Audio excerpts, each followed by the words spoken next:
3 days after mapping this house, the army returns in a nighttime raid and arrests Islam.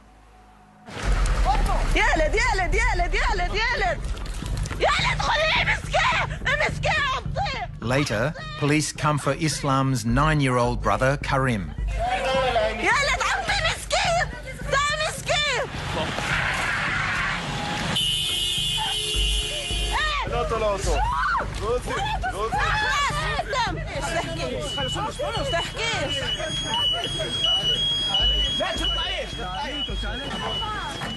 He was 9 years old, I think, when he was first arrested, which is completely unacceptable even to the army authorities. Islam's interrogation was filmed.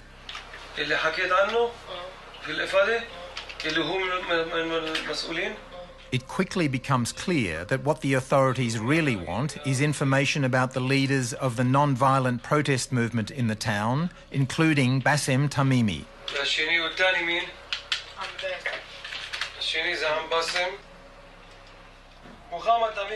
Enormous pressure can be applied during these interrogations.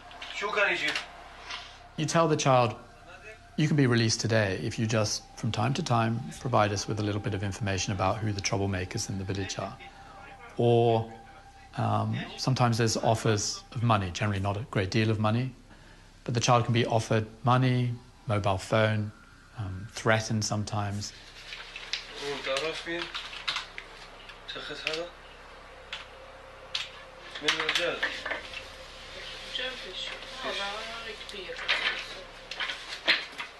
They are trying to know information about the village and about the life of people, their families, their attitudes, the attitudes of the community, and all of these.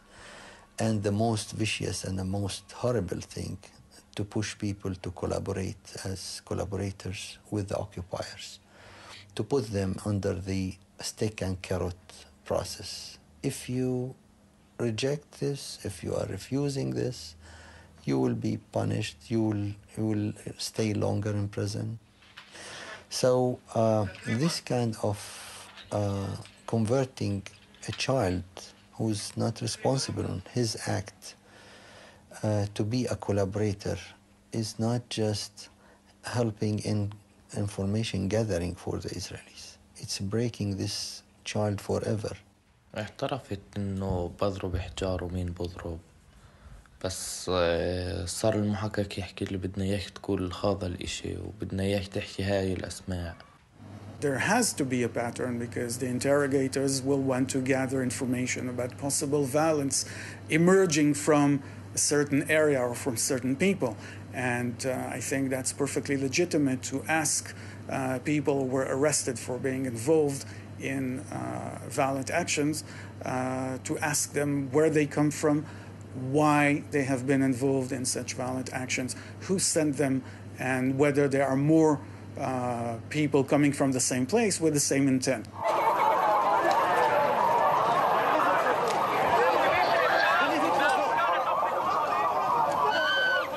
Bassem Tamimi rejects the violence supported by his cousin Ahlam Tamimi, who in 2001 masterminded a terror attack in Jerusalem.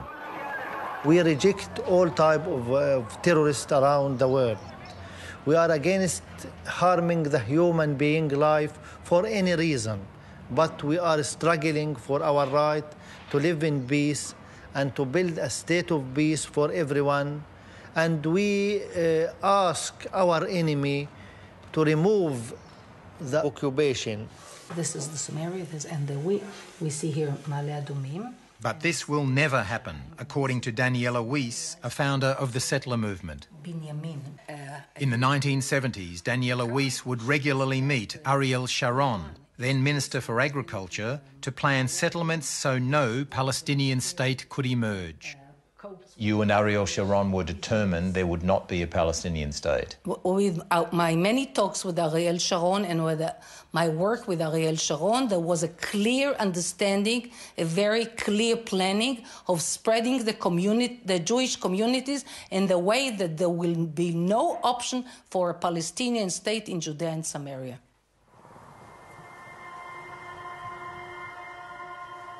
Despite international condemnation, settlement growth is surging. If a Palestinian child said to you, what is the hope for me, for my future, to have my own state, what would you say to that child? This land was promised to the Jews by God, and all of it. It's true that in the course of history, Arabs came to this area from all over, but the promise of God is more important than the changes in history and the political changes.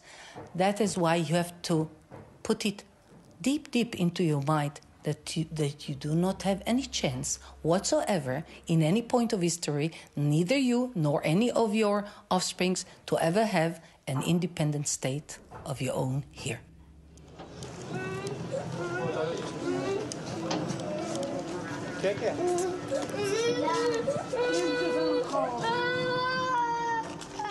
For 5-year-old Wadia Maswade and his friend Dia Kafishe, there seems little hope. Do you feel safe in your home, in bed at night? Do you want to stay living in Hebron? You want to leave? Where do you want to go to? In Jordan, in Amman. هم اللي بدهم الدور، بدهم يطلعونا. في ضابط مسكني قال لي انتوا 5 سنين وبتطلعوا من الدور خلاص، انتوا مبيعات دوركم وما لكوش دور انتوا. This is how these communities are torn apart in the middle of the night when no one is watching, and it is done one family at a time, one house at a time, and it's systematic and relentless. The system is devastating families.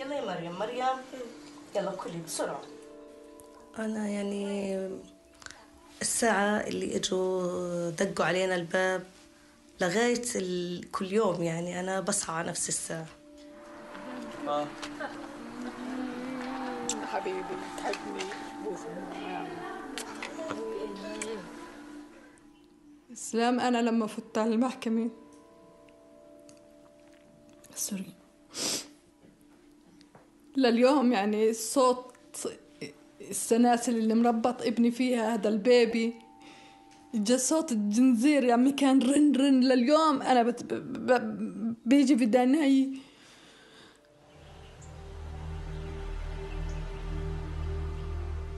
The boys are clearly traumatized. أثق في أي واحد. لما روحت من السجن بطلت أثق يعني في كل أصحابي.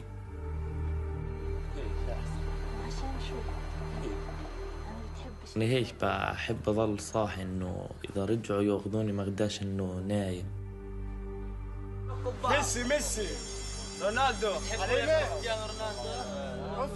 Sometimes you feel that these kids will be lost forever.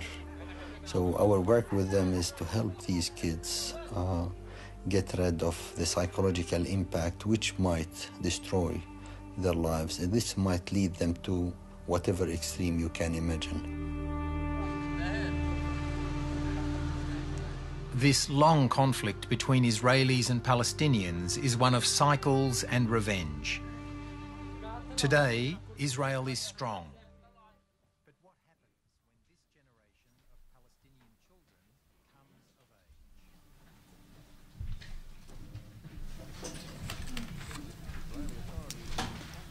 Thank you, Imad, for picking out pieces of that film. I was a bit nervous when we first started, so I forgot to give you my name. I asked for yours, but I didn't tell you my name. My name is Kristin Eskeland, and I work for the Quakers, Quaker Service Norway. I think I would like to have Amira up here. Amira Hass is a very well-known Israeli journalist working for the Haaretz, and I think some of you have heard of Haaretz. It's one of the best newspapers in Israel, as far as I know. She is an Israeli. She lives in the West Bank, and she was born in, I think, Jerusalem. And I am very happy that you're here. And I'm looking forward to hearing what you have to tell us.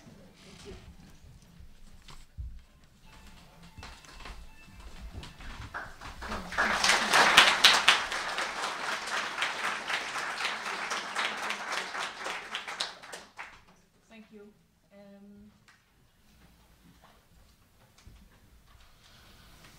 Before I became a correspondent in 1990, I used to be a volunteer with an Israeli NGO, or actually a grassroots group at that time, for advocacy of workers' rights. It was called Kav La'Oved, a workers' hotline, and we would meet with Palestinian workers mostly, who at that time there was no closure, and it was not so difficult to reach work in Israel.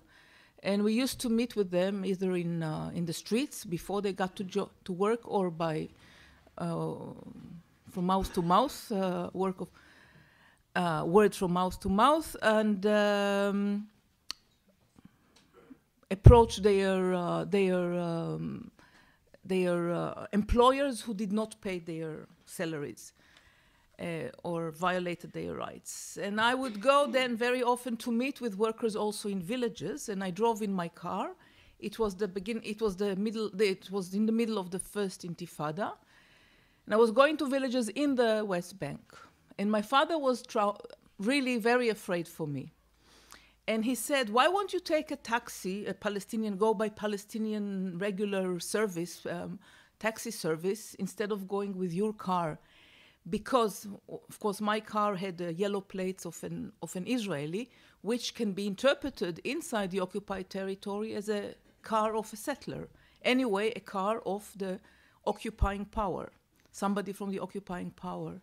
So he told me, because if you go into the West Bank and somebody throws a stone at you, at your car, he has full right to do so.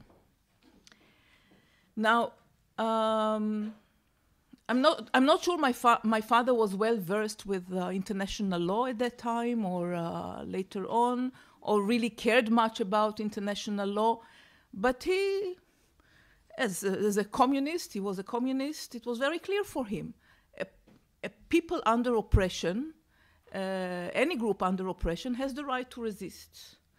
And he didn't even go to the details, if it is allowed, as the details that maybe international law has, if it is allowed to target a civilian, and the difference between a civilian in the occupied territory and an armed person in the occupied territory. The right to resist is self-evident. If not by law, if not by international law, then by our history and experience, and also Jewish history and Jewish experience. When I heard Gerard and Salwa, I was asking myself, I was pondering about the figure of 1,000 kids who are being arrested every year, from a few hours to several months and even more. And my reaction was, how little, how few, how come there are so few of them? So at the end, you think, like there is, you get the impression as if it's all the Palestinian kids who are put into this ordeal that was described here so well. But we should remember that the great majority of Palestinian kids are not necessarily engaged in this part of the ordeal. There are many, but they are not all of them.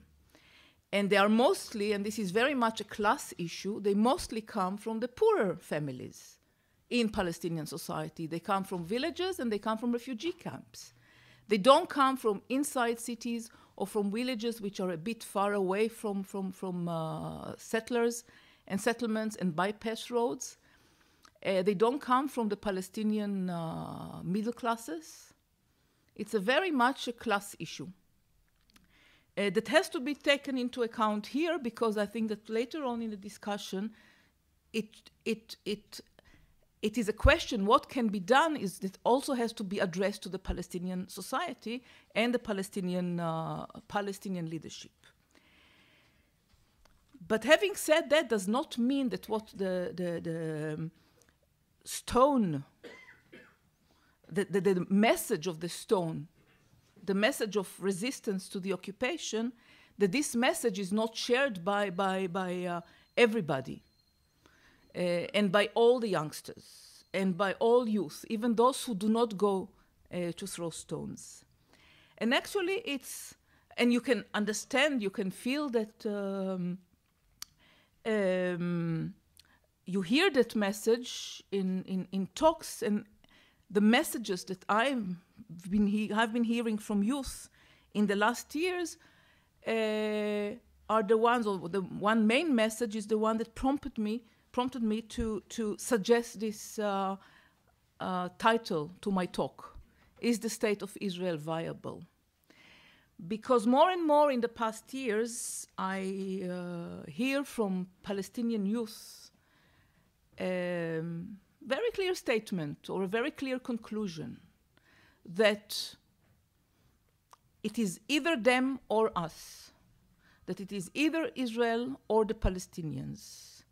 And I hear from in different places the conclusion that eventually, not only that Israel does not have the right to exist because it is a colonial state, all of Israel, but it is not also, it cannot be that it will exist.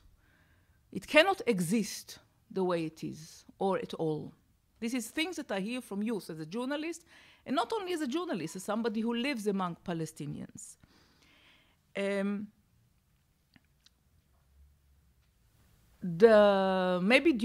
Maybe immediately after the Arab Spring, there was more optimism among youth, and they were very positive about, when they said, "Oh, the end of Israel is near," as in the end of the occupation, the end of this foreign rule is near, because there was optimism of the Arab Spring.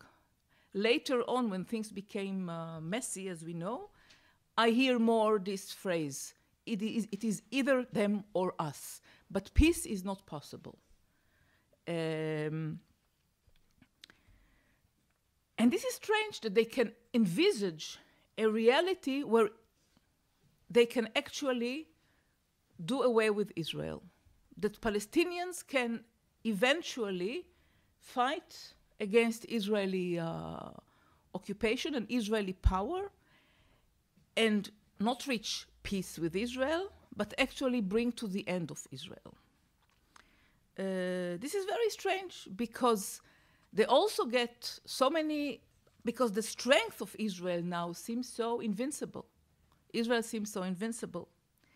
2 weeks ago, I went to a village called Direstia, that is one of those villages that are suffering so much from settlements who took possession of most of their land. This is called Direstia, and also there is a road that connects, of course, to the settlements and passes by the village. And from time to time, there are stones, and there are vendettas run by the army against the whole village because of those stones. And one of the means is to shut down, to block the entrance, the main entrance to the village for weeks at stretch. Another means, of course, is to go by night and to arrest youngsters, and the same way that was described to you so plastically before. I spoke to one of those who was just released from jail, from 6 months in jail. He was 17 or so, 17 months and a half when he was arrested, and he was released just when he became 18. He told me that a few days before his release, he was called to meet the intelligence officer of the region. And he comes from prison, of course, handcuffed, and he sits. So from the start, you see this asymmetrical relations. And the officer, who presented himself as Afik, told him, "You have to know." Of course, he wanted to get information from the guy. I don't know if he gave him or not, but that's what he wanted. And he said, you have to know. We know everything. He showed him on the computer screen. He showed him the photos of his neighborhood in the village, and knew all the names of all the neighbors. It's not difficult. This is happening also in Gaza. They have every neighborhood. They know every name, every owner of a house, every person. They know who owns what car. So he tells him, you have to know that if you go with 10 friends in the street, 5 of them are mine, which means 5 of them are collaborators or informants. And if you go with 5, 3 of them are mine. And if you go with 1 more, 1 of them is mine. So you see a sense of Israeli self-assuredness and confidence, self-confidence, that they are invincible. They have other reasons to feel invincible and permanent or eternal. I just read a report about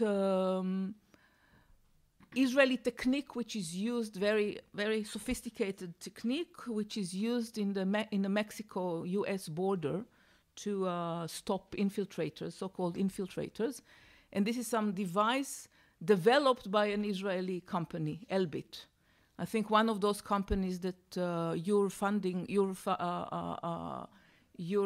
national fund had to withdraw, but not for the drones, but for something else. So this is also, I mean, this is as the report goes, you could think that you are somewhere between Israeli, near the Israeli wall, because also the guy who presented this new technique in the border of US-Mexico was an Israeli. So this is also a sign of Israeli strength, also as an exporter of one of the most important things in our world of today.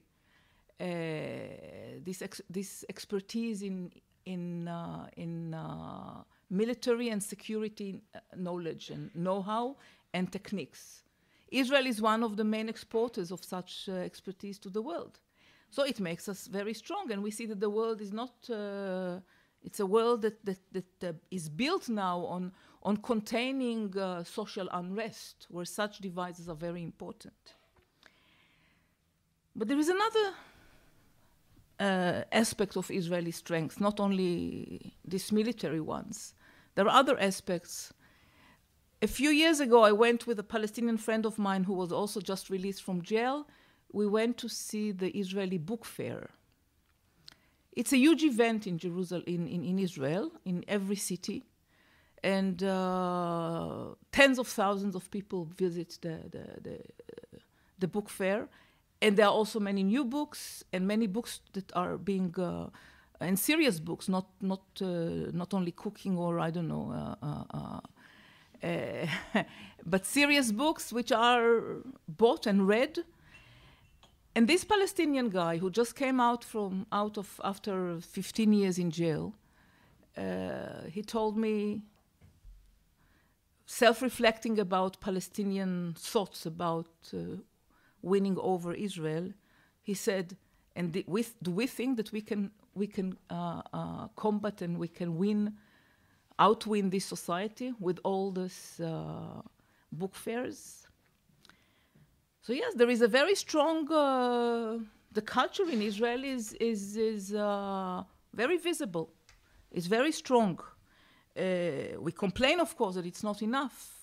But the number of people who read books, the number of books which are being printed and written and published and translated, people are exposed to the international culture, universal culture. And this is reflected, I think, that in the very clear position of Israel in the world, not only in the realm of military expertise, but in culture, in music, in science. I don't know how many have received the Nobel Prize. I'm not talking about the Peace Nobel Prize, which was really a shame. All those who got it from Israel. It's another thing to be embarrassed about. But there are people who got it for their real scientific Achievements, yeah. So what makes the Palestinians, especially the Palestinian youth, not realize these aspects? And are they hallucinating about winning over? Is it out of weakness? This is a question that I often ask myself. How can they envisage? It is so different from the generation of who made the first Intifada and later on went along with Yasser Arafat for the Oslo Accords, assuming that they would lead for a state. It is so different from this youth back in the 80s that accepted Israel as a reality and did not think about eliminating, did not indulge in thoughts about eliminating the Israeli state. There is one clear answer to this, why they can imagine such a reality where Israel does not exist. And I should tell you that many of those youth, unfortunately, when I talk to them, it's not only that Israel should not exist, but the Jews would not be in the country. This is something that it is a big change in Palestinian attitudes that one has to take into account. It's not something that I can tell mathematically how much, but I hear it a lot. As I said in this sentence of either them or us. One of the things that enables youth to speak in such a way that is reminiscent of language and discourse that was typical to the 50s and the 60s among Palestinians outside of Israel is they do not know the Israeli society. What they know is only what was described here, soldiers and settlers. These are the Israelis that they know. Because one of the things that followed in tandem with the Oslo process, and I'm sorry to rub it in all the time, one of the things that was done in tandem all the time is the intensifying of a closure policy, of Israeli closure policy. It started before Oslo. It started very clearly in 91 when Israel introduced a system that is so similar to what was used in South Africa, the pass system, the system that every Palestinian for moving from one place to another has to have a permit, special permit from the Israelis. Which means that the majority, that the basic rule is that now all the Palestinians do not have or their right of freedom of movement is barred, is banned. They have the right, but it is not being respected. But a few people, just a few thousands who can have this access to this right. So the great majority of Palestinians have no way, unlike before. They do not go to Israel. They do not mingle with Israelis, most of them. And for them, it's an abstract. It returned to be an abstract. Between 67 to 91, when Palestinians were allowed in, they didn't need this permit, they realized that Israel is a society, is a real society, not only of soldiers and settlers. And the settlers were much less then. So they realized that even if they thought about that this society will disappear, they realized that this cannot happen. Now it is much easier to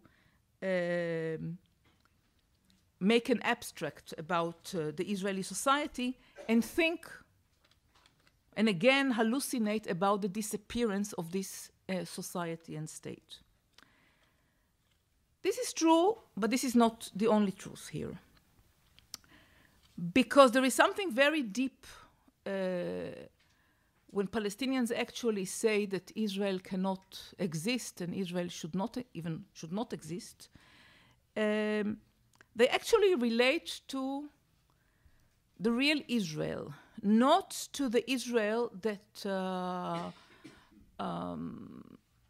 the Israeli Ministry of Foreign Affairs wants to show you around as the only democracy in the Middle East and the right and the great and the great achievement and the great entity that everybody, the West, should be so proud of. Now, Israel is, I don't know if this is true according to international law, but this is the reality. In reality, Israel is a hybrid, is a mixture of several systems that are working all together, and even when they are not named so. So first of all, Israel is, yes, a democracy for Jews. Now, this is already an oxymoron, because if you say a democracy only for one part of the society, this is not a democracy, as we know.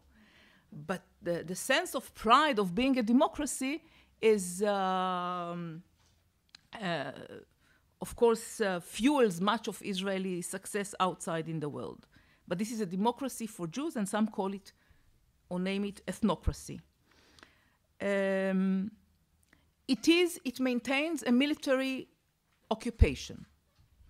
True, it is, as Gerard said, it is de facto annexation, but for the Palestinian, from the standpoint of Palestinian life, who are 4 million after all, 4 million who live under Israeli rule, this is military. It is ruled by, it is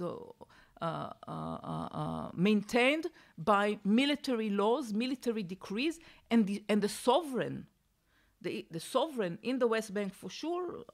The Gaza, they made it more complicated, but the sovereign is the Israeli commander of the region. I think in Gaza still the same is the sovereign, the one who has the last word in Gaza is the Israeli military commander of the south. So we have a democracy for Jews, and we have a military rule in the occupied territory. At the same time, in the West Bank, there is a colonialist system and a colonial regime where the land of the indigenous people is being permanently transferred to the citizens of the occupying power. So we are, and in that sense, we are unique now in the world, because this is the only place where the colonial machine is continuing, is working all the time. Now, that means that we cannot really separate Israel and cut it between Israel and the occupied territory, because by having civilians in beyond the Green Line, beyond the accepted and recognized borders of Israel, makes it a unit. There is one unit, territorial unit from the sea to the river, which is one and which is run by one government. One government which is not elected by all the people who live under this one government. And the two peoples who live in the same territory do not share, as we know, the same rights. So in that sense, when we look at the whole unit, territorial unit, it is an apartheid. An apartheid not in the, like in South Africa, in the biological racism sense of the word. It is not. This is one of the things, I know when we say apartheid, people attack us, and then they and want to show and refer to the racial, to the biological racism that was in place in South Africa. And they are right when they comment to this. Because, for example, you go to Israeli hospitals and you can find Palestinian doctors from Israel proper, and you can find Palestinian patients, both who are Israeli citizens or who come from the occupied territory. And you have nurses who are Palestinians and Jews, and they are working, and of course, Jewish doctors, and they all work together. They all work together, and the patients are together, Palestinian and Jews, bed near bed. This could not have happened in South Africa, the apartheid South Africa. The head, for example, the head of the elections committee now, who has to rule about possible violations of the election law now, is a Palestinian, Israeli Palestinian, and he's a member he's one of the judges in the Israeli High Court, Supreme Court. This could not have happened in South Africa. what does happen, where it is similar, is that we see that what directs, what guides the Israeli policies is the notion of the separate development of the two peoples. So that's where it is apartheid, and that's the real essence of apartheid. That what Palestinians need in terms of development of land, access to sources, access to resources, to budget, is always different and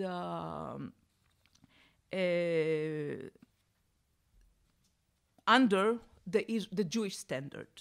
In that sense, it is an apartheid. You have, inside the West Bank, you have two separate systems of law. You have two systems of separate systems of infrastructure, not only in the West Bank, separating Palestinians from Jews, but also in Israel proper, because Palestinians in Israel are always discriminated against in terms of infrastructure, in allocating budgets, etc. So we have already 4 components, not only 1 or 2. And then we also have added to it, and this goes together with the apartheid aspect, we also have a Palestinian self-rule in enclaves. And this is one of the products of the Oslo, of course, of Oslo Accords. So the question is not whether Israel or the state of Israel is viable. The question is whether this melange, this hybrid, this mixture is viable. Now, when Palestinians say that it is not viable, there is something very ethical, very philosophically, something very deep in this statement, even compassionate. When they say it is not viable, they want to say that so much injustice and so many contradictions cannot last forever. So much repression is not sustainable, not only to the oppressed part, but also to the oppressor. Now, this is a very noble message. And in a way, every stone is such a noble message, as much as it can be, as much as the stone can be motivated by many other factors, sociological factors that have to do with the kids and not with occupation. And the problem is that Israelis are not listening to this message. And this is one thread that goes all along the last 20, maybe 20, 25 years, that they are not listening to the Palestinian message. That this is not viable, that this is not sustainable. What happens only that what Israel is doing is that it does not listen, it only perfects the means of oppression. So during the first Intifada, when there were not only 1,000 kids, let's say, throwing stones, I don't think that it was not only a few hundreds of kids who were throwing stones now and then, but these were thousands of people going and on demonstrations and throwing stones. The Israeli forces invented we could say funny if it were not said, some kind of a armored vehicle that was shooting many stones. So in contrast to the one stone of the kids, they would throw they would shower the demonstrators with stones. And in that sense, this relation, this unproportional response is what guides Israel all the time. So they throw stones, and the Israelis bomb with stones. And then they also use other means which are more even lethal, like all sorts of bullets. And then kids get killed, and then the Palestinians resort also to shooting. And then Israel will come and respond in bombing. And the Palestinians have rockets from Gaza, and then they will bomb even more. So you see that there is the pattern is there all the time. You don't listen to the message of the Palestinians. You only heighten and improve and make it more sophisticated, the means of reprisal, the means of repression. Look, it has worked so far. It has worked so far because Palestinians are not setting out to third intifada, to the third intifada. And I think that even though they have all the reasons in the world to engage in a new uprising, they do not engage in this because, for many reasons, and maybe we could talk later. And one of the main reasons is that they do not believe right now that a third intifada would lead to the positive results. They don't have a trust in a leadership that leads them. There is a split inside the Palestinian society, as we know, between Hamas and PLO. There is a unclear strategy. There are many actually conflicting strategies. So in general, even though they do have all the reasons to have to engage on a third uprising, they are reluctant. But as was said before, we don't know what spark will blow up this whole mixture. We don't know. But what is clear in this, where I will go to the beginning and then there is something when we engage in discussing stone throwing, Palestinian stone throwing, we actually, and I also do this sometimes, not error, but fall into it in a way, is that we forget or enable, make it easier for the Israelis to make us forget that the source of violence is the occupation. So the violence, the violence is first of all the occupation. It's all the time present. We talk about 1,000 kids, maybe let's say that all of them threw stones. What it is in comparison to the enormous use of violence practiced by Israel, and even when they don't they don't shoot a bullet. Let's say that you had 1 year without one Israeli bullet. Of course, it is impossible. But the violence is everywhere, especially in the decrees, in the military decrees, in the laws. When a group of soldiers comes to a Palestinian village or a Bedouin community and distributes orders for demolition of homes, or goes in Jerusalem and issues such orders, this is violence in incarnation. This is violence because it comes not only to protect the settlers, it comes in order to protect the whole future of the colonial entity.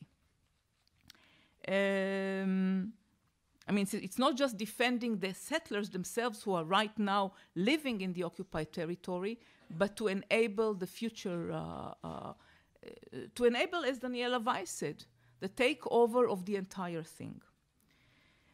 I leave this question open. Is the state of Israel viable?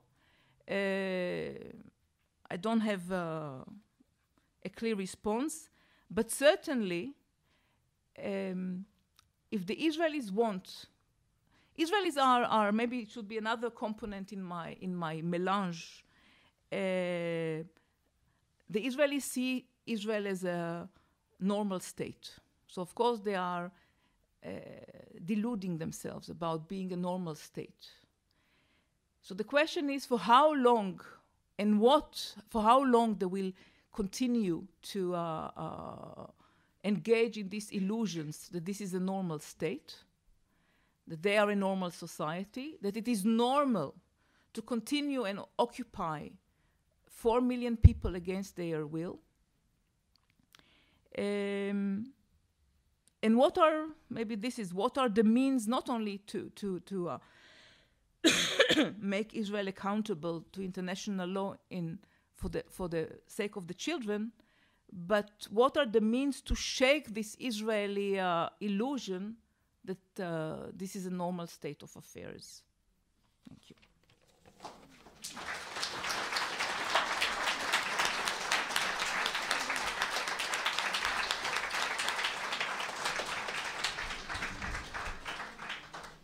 Thank you, Amira.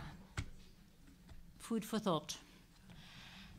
You know, there are 3 seats up here, and I think it's sort of silly that some of you are standing if there are empty seats here. I am looking forward to very good questions. I had some complaints after the first session that I didn't see everybody, and I'm sure this is going to happen again. But I will try my best. So if you really feel that I'm discriminating about something, just let me know. I see a lady down there with a lot of collars. Please, you have the floor.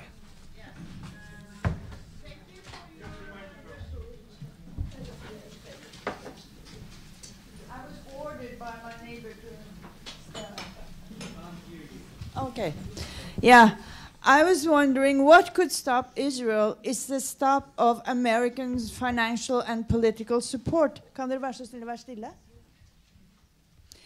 And now it's an increasing indifference with Israel among ordinary American Jews, especially among the youth, because they don't have this sentimental relation with Israel as their previous generations.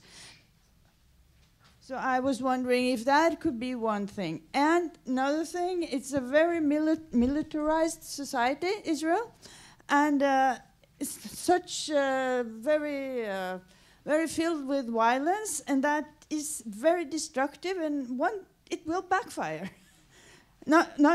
Perhaps not by the Palestinians, but they might start shooting each other because they're so used to using violence. So that might also destroy Israel and deteriorate Israel. So this is where if you have any comments. I will take 2 more before we... My name is Hege Ramsson. We'll do 3 more, 2 more, and then we'll have the answers with some comments. This one, here. Pass it up, please.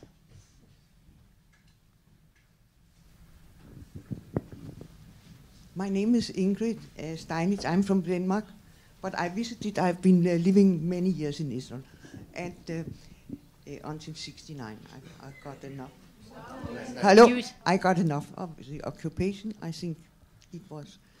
And I visited my grandchildren and so.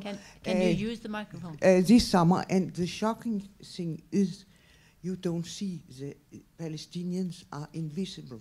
I agree very much with you. That is the shocking thing. That is the shocking thing. I think you don't really see the Palestinian in the Israel society, as far as I can see. Only when you really go with some of the peace movement and insist. But what I wanted to ask you is, I think you are very, of course you know the situations for so many years, but do you think it may move this normality and so on, that Palestine is now turning to the ICC, and I would think also to the General Assembly, where most of the countries really think that this is an anomaly and it is a crazy situation, as far as I know, and really think Palestine as a state. Well, ask the one in the middle. I don't know your name, but yes, it's you now. Finally.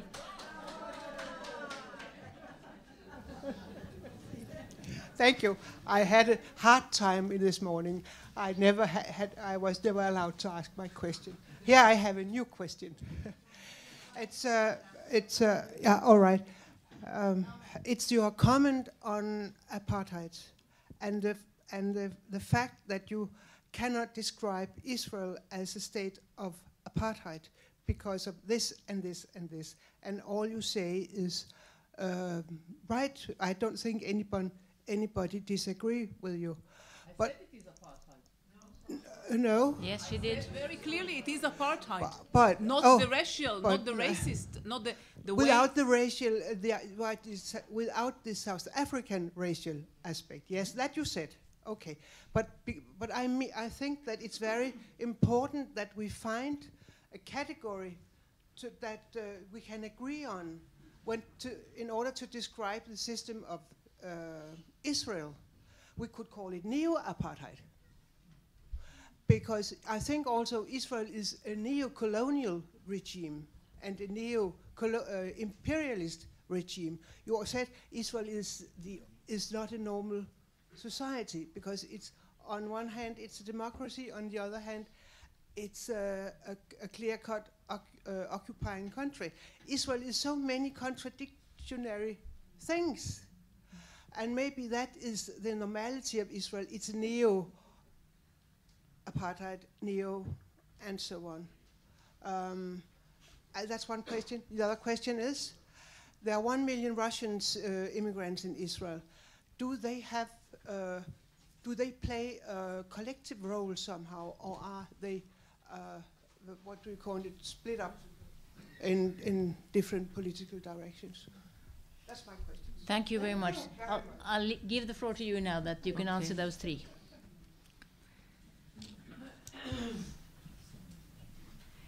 The first question was what would stop Israel, and then some suggestions.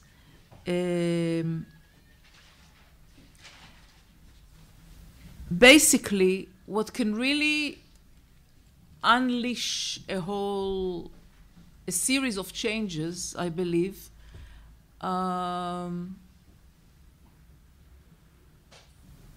must come, and I believe that also can come from the Palestinians. I do not believe in oppressed groups as only passive factors in the games. I believe very much in the ability of oppressed groups, any oppressed group, and the Palestinians, to strategize their struggle.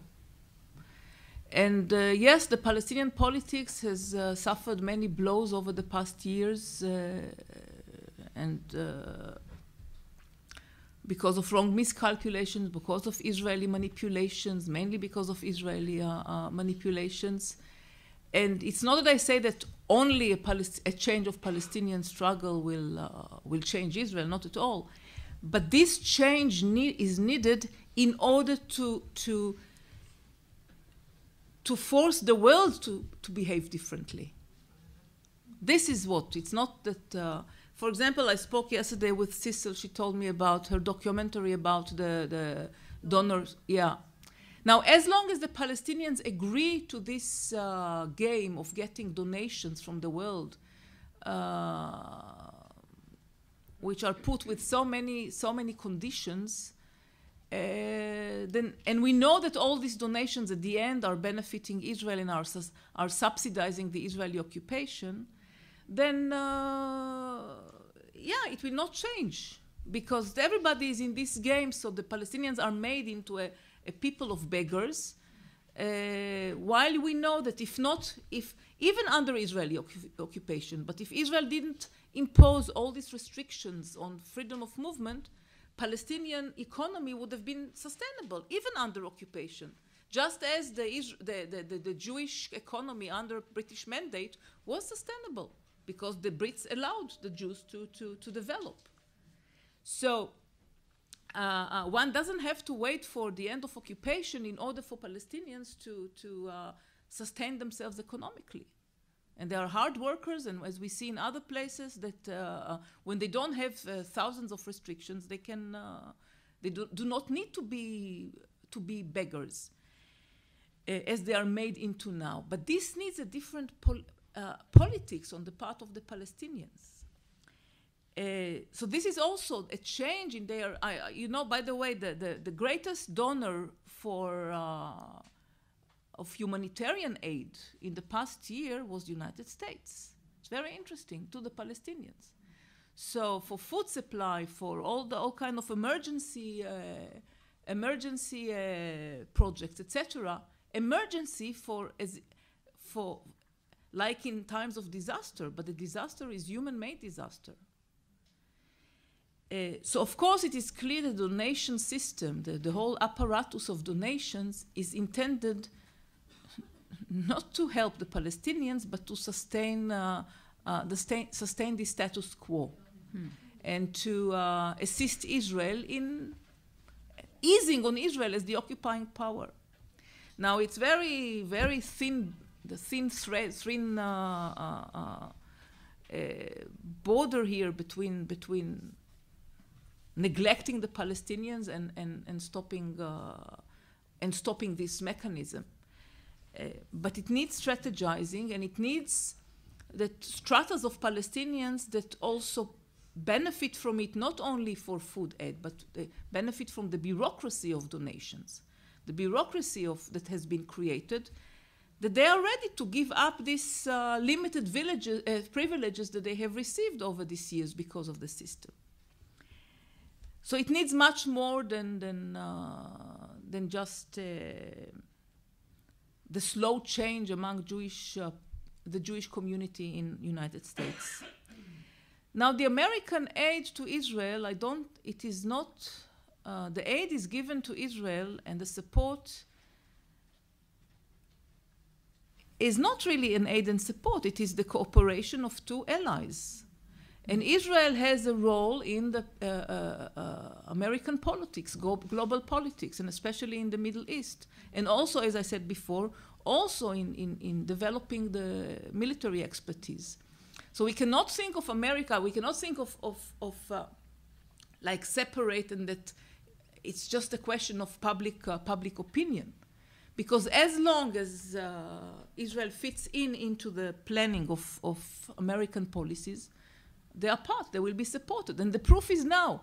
They might have there is a diplomatic clash now between the White House and Israel and Netanyahu. Okay, but it doesn't, I don't see it reflected on American attitudes towards the settlements. I mean, they continue to say that settlements are obstacle to peace. But I don't see them coming now, I mean, deciding, okay, now we are cutting all aid to Israel because of the settlements. Or we deduct all aid, or from the aid to Israel, all what was spent on settlements. They're not doing this. I met somebody, one general. The Americans also took advice from Israel about the work of the functioning of the civil administration. This, okay, now they are about to leave Iraq. No, they have left already. I don't, you know. They're about to. So, but for many, but for many years they have learned from Israelis how to rule, how to separate between the military rule and the civilian rule of an occupied society. So they're taking advice from Israel. They're learning from Israeli expertise. So we are talking about allies. Now, and these allies are not going to separate too soon without other major changes. Now, yes, Israel, you can say that Israel is very violent in the inside. I don't know if it is more violent than other societies. Maybe even I got accustomed to how military it is. Even though when you go to Tel Aviv or even to some parts of Jerusalem, you don't feel that this is such a military society. This is part of what I described as the strength of this Israeli society. You have the scene, for example, the homo scene is very strong in Israel. The hippie kind of new hippie scenes are very strong in Israel.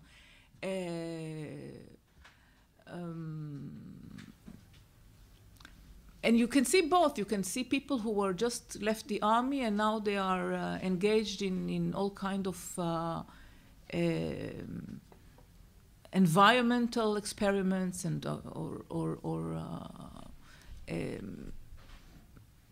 interesting musical experiences and experiments.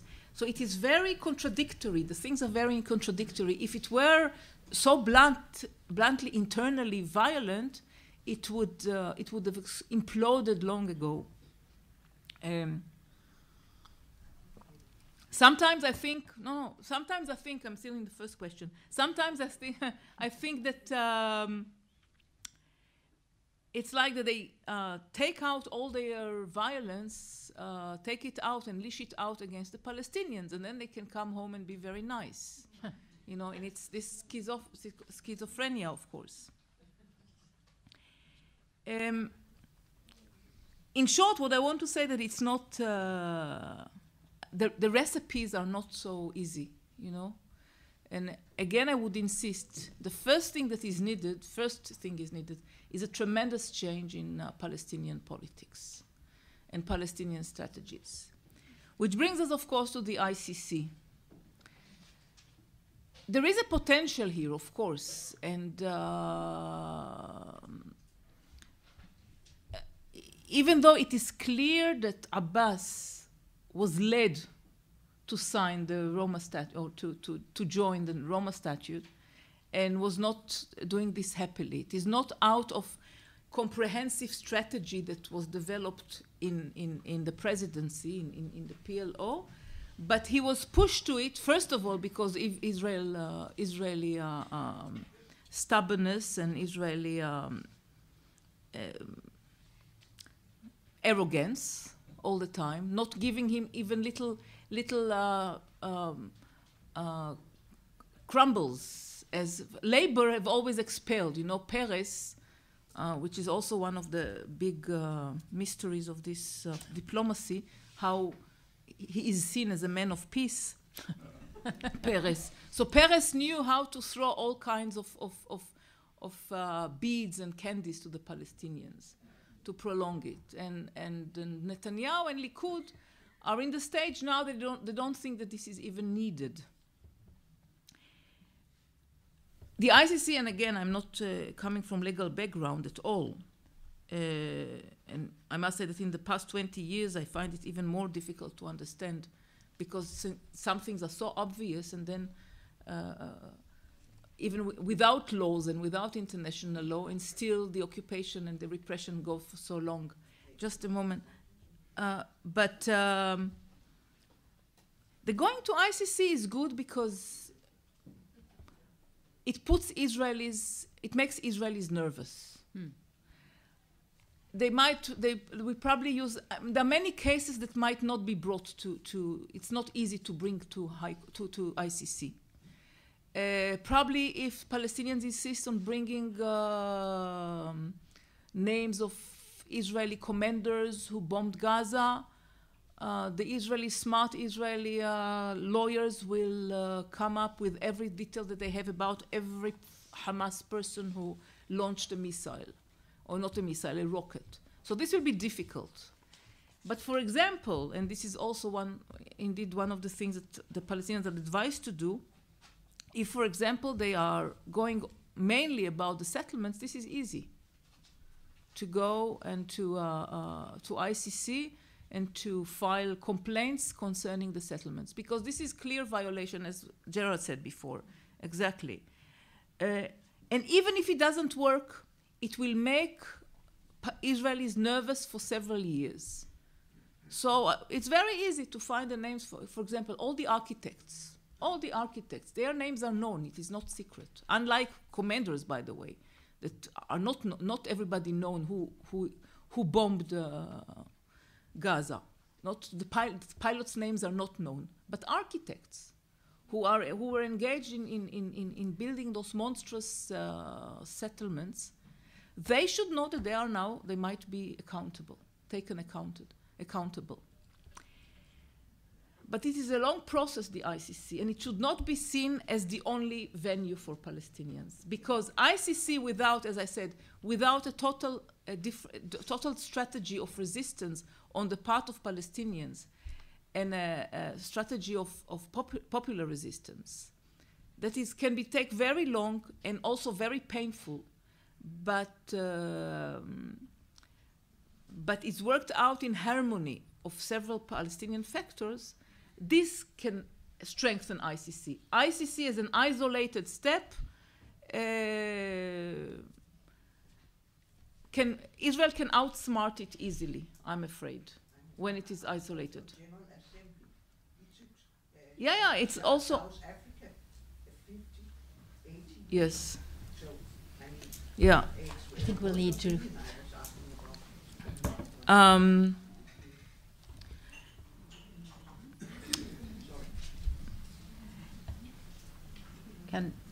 Right now, as I see it, I mean, I don't see Europe, which is very... I suggested to, or let me say it that way, Europe has to be, also to be made more concerned about the situation, not for moral reasons or ethical reasons, but for also practical reasons. Because if there are, I would even say, if there is, the fear is of if we don't find a political fair solution, the chances for explosion also in Palestine, Israel, are so high, and this will disturb, as I said, the normalcy of Israeli, the disturbance of normalcy of Israeli life. Then Israelis might want to emigrate, and they have better chances to emigrate elsewhere than Palestinians, because the apartheid is also, there is also outsourcing of the apartheid, because the rights that we have as Israelis and Israeli Jews, but also Israeli Palestinians, to come to Europe are not the rights of Palestinians in the occupied territory, and Palestinians in Syria, for example, who are under so much danger, do not have this right to come to Europe. So Europe has to, I don't know what, how to make this simple, so self-evident prospect understandable to the leaders of Europe. I don't know. This is also for you to say later. But again, I must stress, as long as Palestinians, as a people,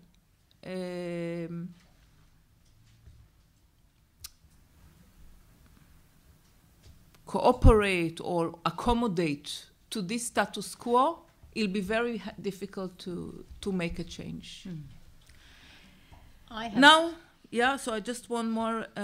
Look, it's not really important if we name it neo-apartheid or whatever. I mean, I suggested, I wanted to show that it is a melange of different models. It's not, we cannot name it only by one thing, and that's why it is sometimes confusing, because even in this democracy for Jews that I said, still there is some space for democratic practices given to Palestinians, which are more than was in other places, or which are even more than in that people experience in Arab states, for example, of course now, but also from before the Arab Spring.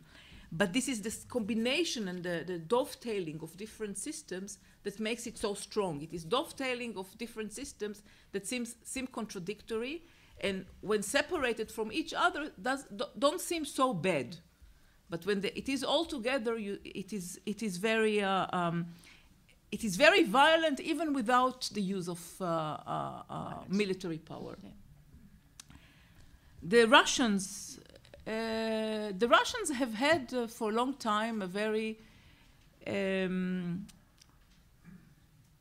some of the most right-wing politicians that we have are from this new Russian immigration of the past 30, 40 years.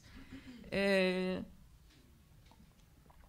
are some rumors that there is some change in the Russian community, and I know some people who are of Russian origin or from the ex-Soviet Union who are active in left-wing activities and organizations, but still the general role of Russians has been to strengthen the Israeli nationalism over the past years.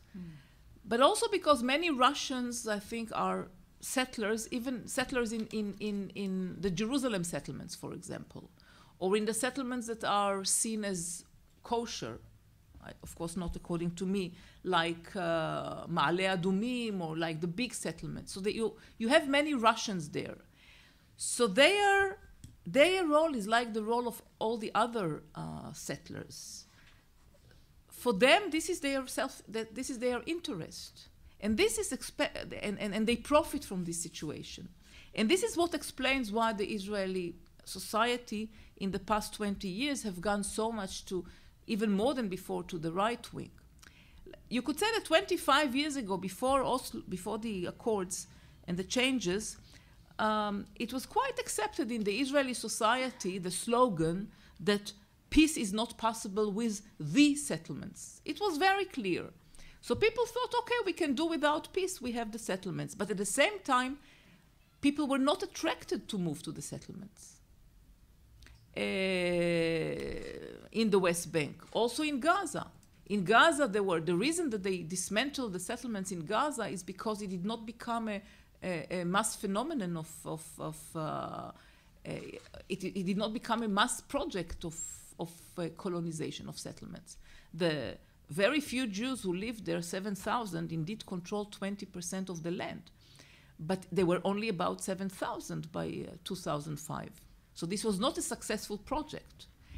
And also until 91, 92, most of people were not attracted to the settlements.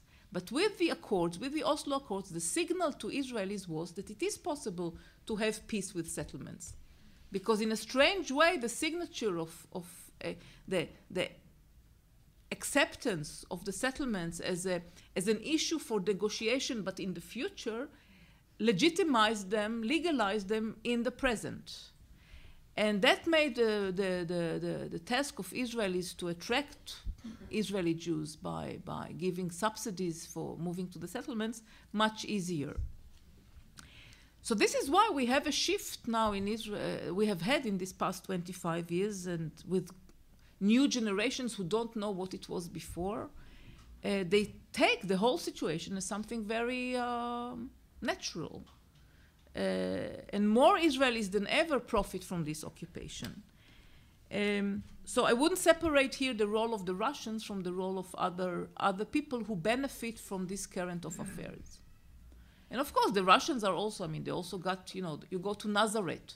So Nazareth, after all, the Jewish part of Nazareth, they took all the land of nearby neighboring villages, Palestinian villages. So it is the same. It's not just in the West Bank, occupied West Bank, but in other parts of Israel.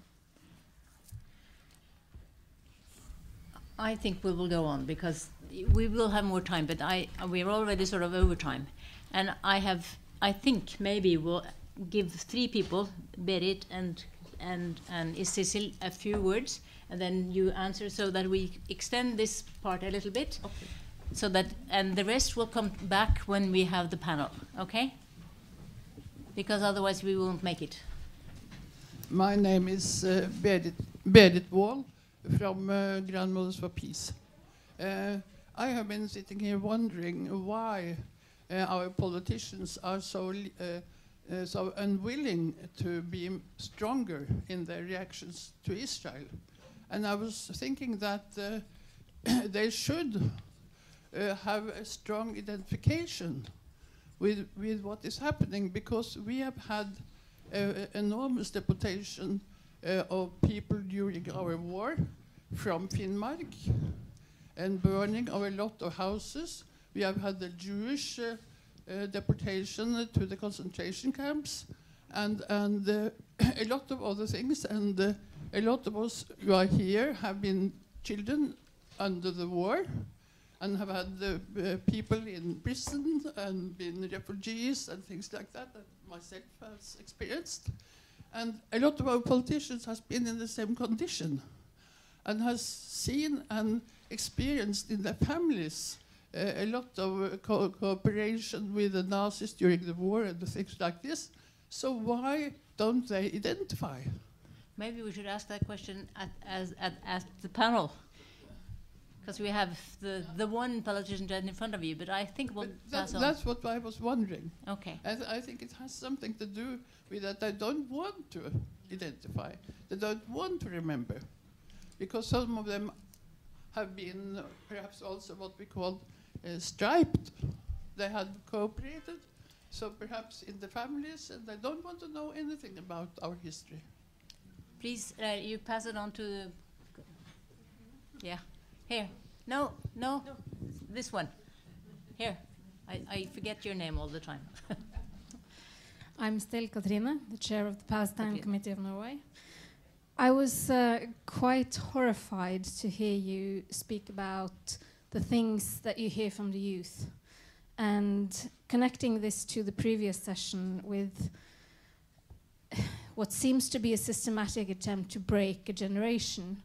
It seems as if they have succeeded somehow, and it's very ironic that the arguments that the Christian Zionists and Zionists are using against Palestinians, they seem to have become a reality, that young Palestinians don't want Israel to exist. They want to make the Jews go away from the area, which is, of course, something that I always denied. I've said that, no, that's not what Palestinians say to me. But then again, I haven't spoken to the young generation like you have.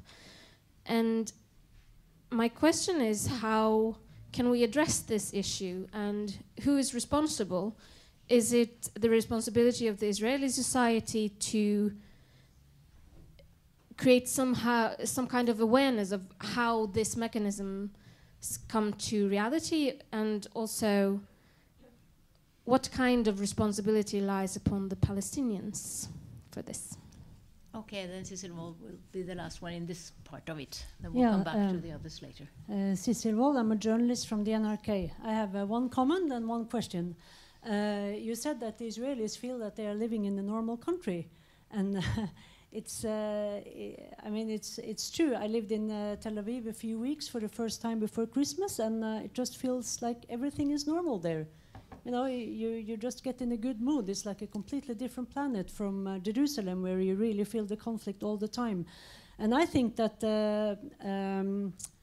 what is difficult is to report about the occupation and to talk with Israelis about it, because the wall has done its work also.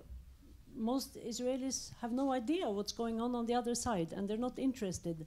And that is also not so strange, because occupation and looking at yourself in the mirror is not something most Israelis want to do.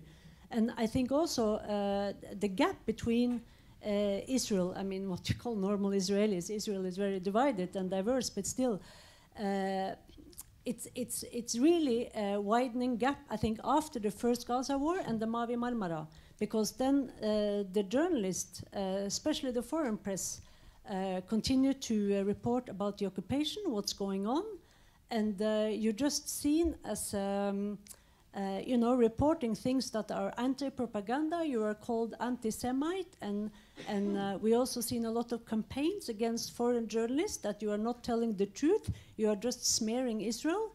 And for a lot of Israelis who don't see the reality that we are reporting about, you know, they think that it's anti-Semitism. And I think this is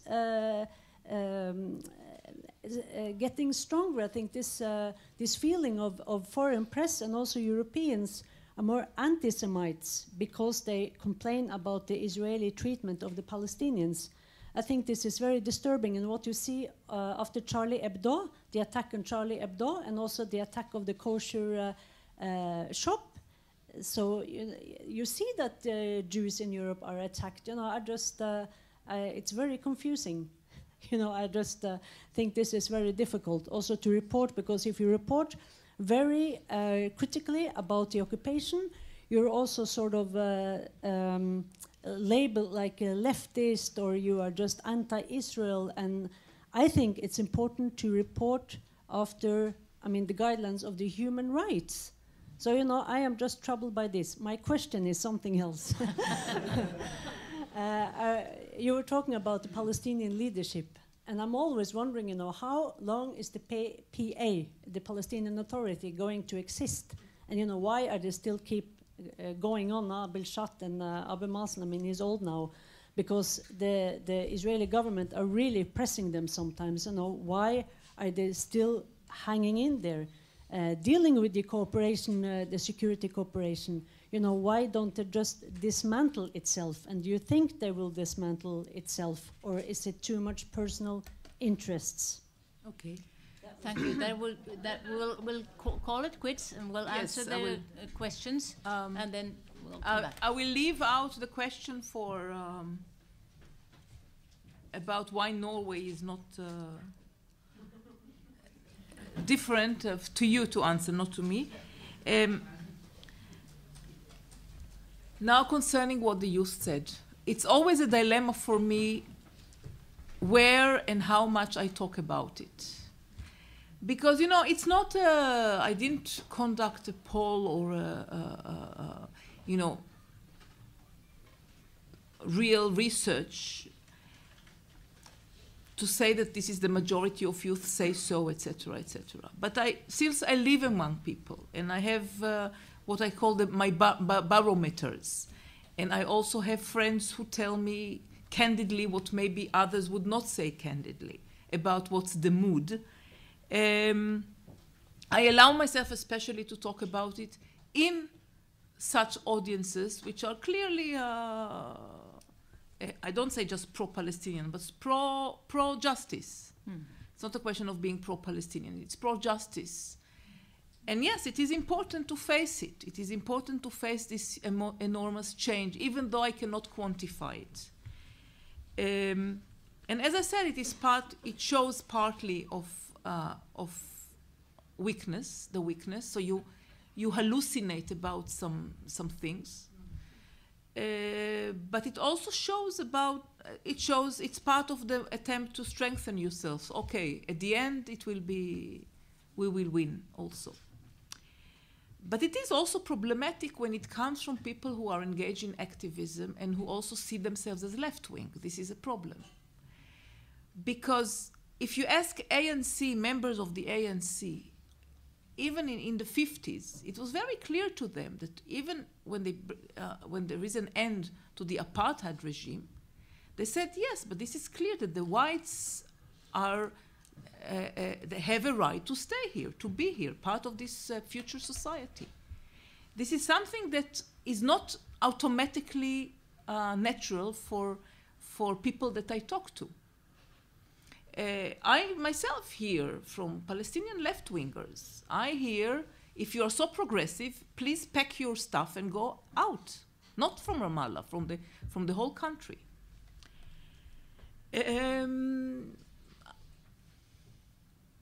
And this was, you know, this is something that was clear in the first Intifada. It was obvious that this is not an issue, that we want to build a future for both peoples in one way or the other. It's 2 states at the beginning, later on something else, but that you accept the other people. This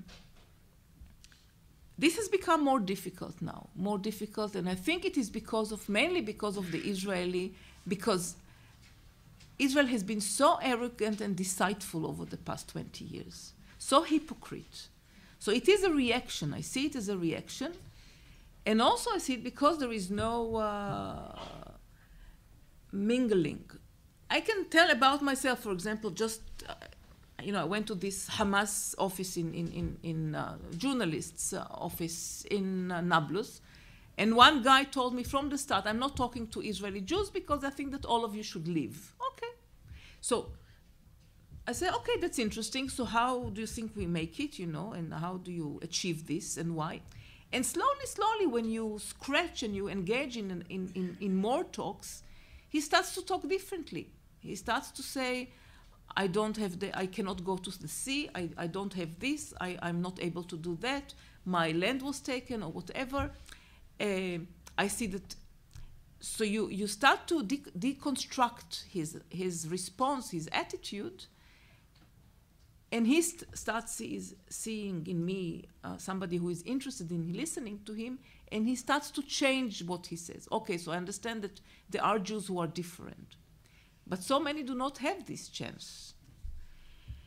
But it is something. It is something it is a mood that should concern, I think, pro-justice activists like yourselves, and of course Palestinian activists.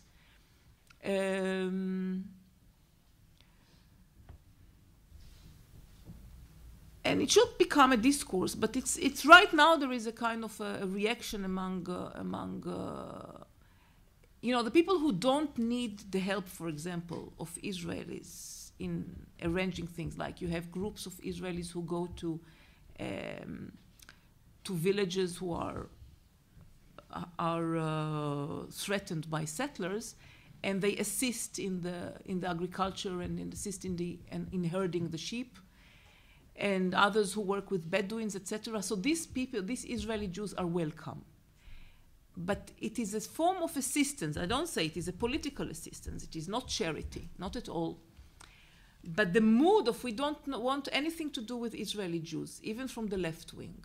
And that actually, if they are so left wing, they, like myself, they should leave the country. This mood and frame of mind is being radiated from privileged Palestinians who are not so affected personally, maybe, and certainly do not need immediate intervention of Israelis in order to have something normal in their life. But they are listened to in the society, and they are especially in the radiation of Ramallah, you know, like, but it has an impact. Again, I wouldn't say that everybody, I mean, that this is the majority or whatever. I want to make sure that this is, but the people who dare to speak like that, and by the way, also Palestinians in Israel, also young Palestinians in Israel who dare to speak out, they say at the end, this is not your place, to Israeli Jews as well. And this is something, this is a development that has to be taken into account, as you said.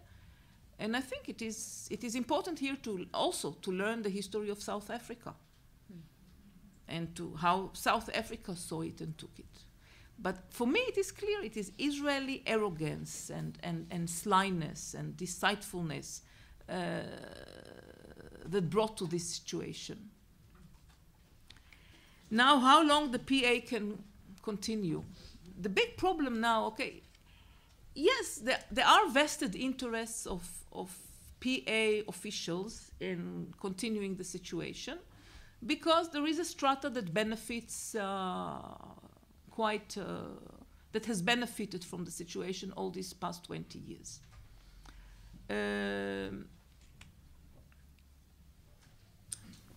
So cronies and nomenclatura, you would say, and people who are surrounding people from Fatah who surround the presidency, and they get special privileges for all sort of things. Okay, but this is, after all, this is not so much. I mean, what do they get? It's not yeah. Some people maybe became millionaires by all kind of deals, and always to do with Israelis. Because if you want, for example, to do business now, you need a connection with an Israeli very often. So there are all kind of maybe unpleasant phenomenon, or maybe something which will not look very patriotic. But at the end of the day, we are not talking about enormous richness.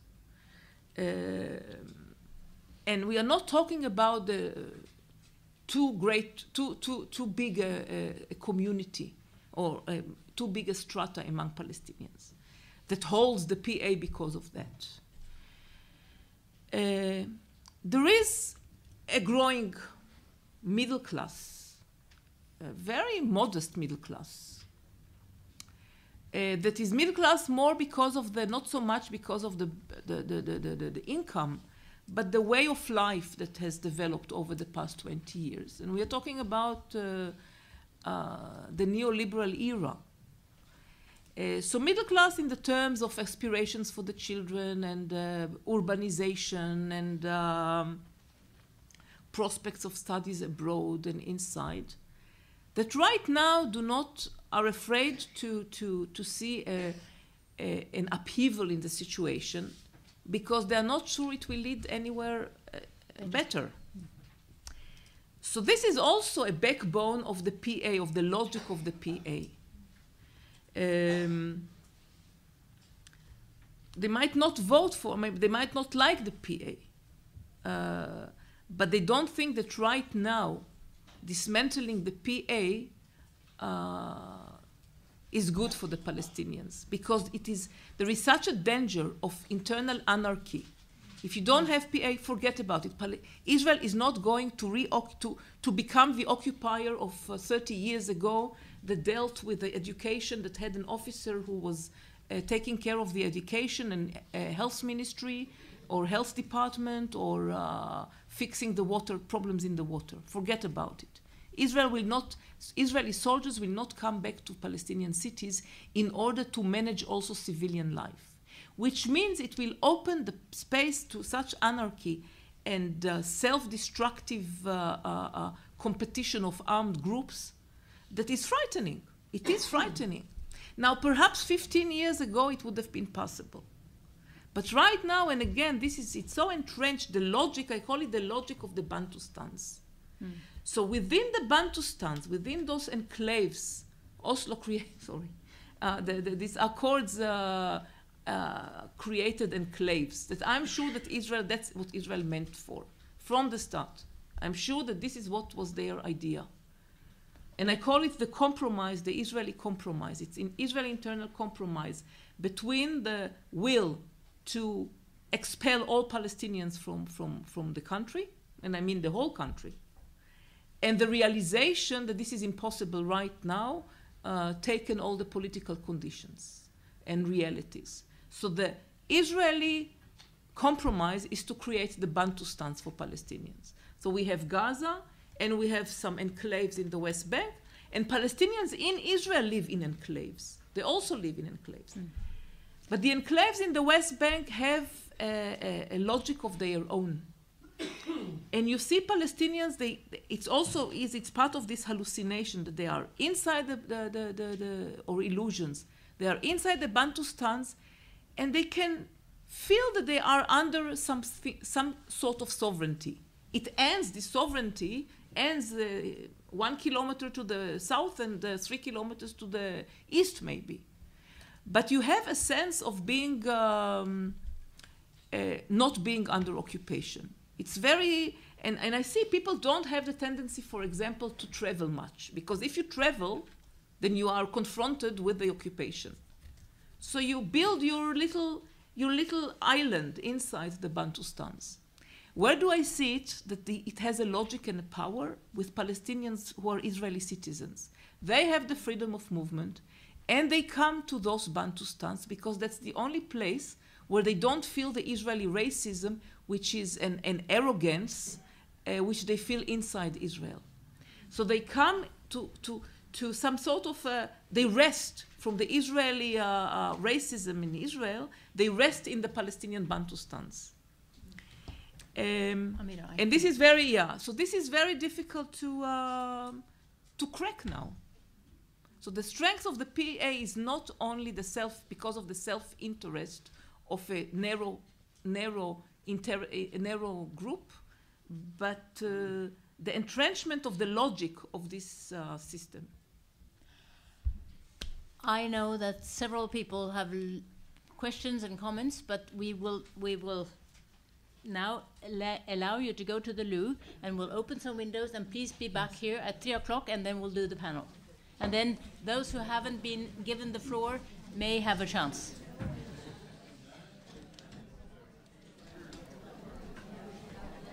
It's awfully interesting. I wish we had 2 days. But yeah, it's good, and I think your answering is very good, so they need to hear it.